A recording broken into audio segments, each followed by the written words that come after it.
Hi, and welcome to Small Dream.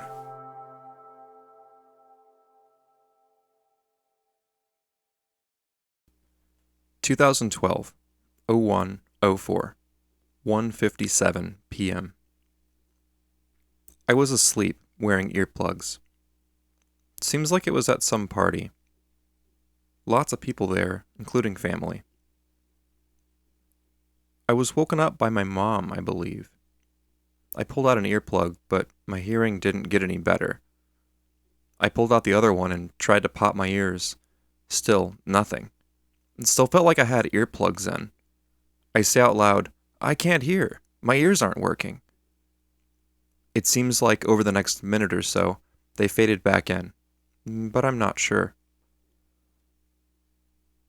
A different part of my dream seems to have had something to do with my old high school basketball team. It was like there was going to be a tryout, or a free game, or something.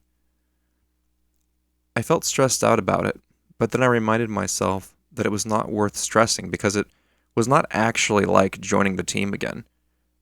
I didn't end up going to it anyway.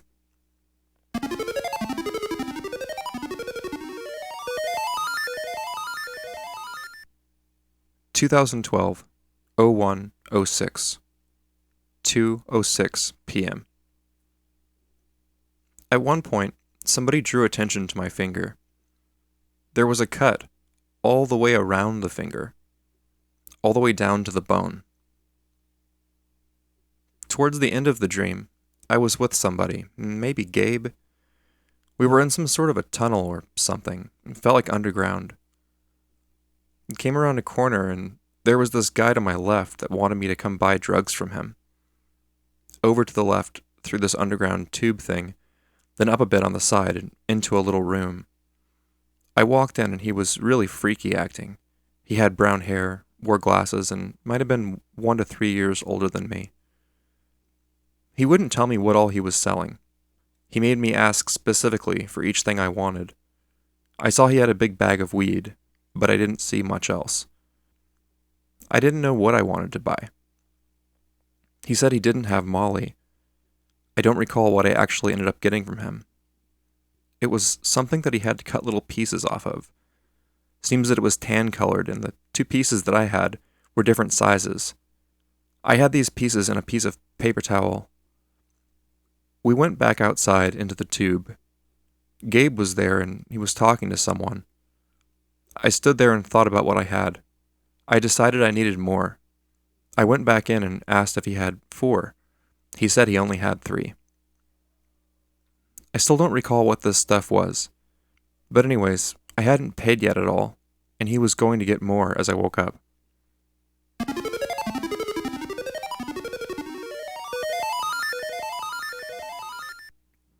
(2012) 01:09 9 a.m. Grandma Kathy's house. Dinner with Sam and Mom in front room. Served by Grandpa and some old lady and some younger guy. They served Mom's food with a bite taken out of it. Twice. Haven't started mine or Sam's. It's been half an hour. We leave. Grandpa Dick acts alarmed. Aunt Susan acts like the reason it took a while was the old server lady was disabled. Grandma Kathy reveals she was chatting online with the server lady. That is what actually delayed the meal. Sam comes back inside from having walked out. I realize I came here with Mom, and I'm about to get stuck needing a ride home from Dad, who was suddenly there also. I was describing to Mom why we decided not to eat there anymore, when I stop mid-sentence. I ask Sam, "Is Mom leaving?" Then I ask if he assumed I would ride home with Dad. I stand up and say to my dad, "I'm not getting a ride home with you. Fuck you. Fuck you." I go outside. I see Layla's car, so I wasn't stuck after all. But Mom is still here in her Jaguar. She's parked on the same side as usual. She's facing away from 83rd. I walk up to her and tell her that I am so mad. I throw my glass soda bottle at the asphalt. I say immediately that I wanted that soda. She says to punch something, like her windshield. I do, but then I feel like I'm going to break it. I kick her tire repeatedly.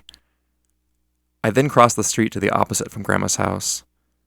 I start trying to punch this tree. It is an aspen. I try and try. I seem weak. My mom is talking about how happy she is that she has me and how she doesn't always, but when she does realize, she feels wonderful to have a son like me and how I treat her and how I would protect her. I continue jumping and trying to punch the tree. I barely tap it. I am getting frustrated. I am swinging harder and complaining about my apparent weakness to my mom. She says that she knows I can punch hard. I keep trying. Finally, one punch feels different. More power. A connect.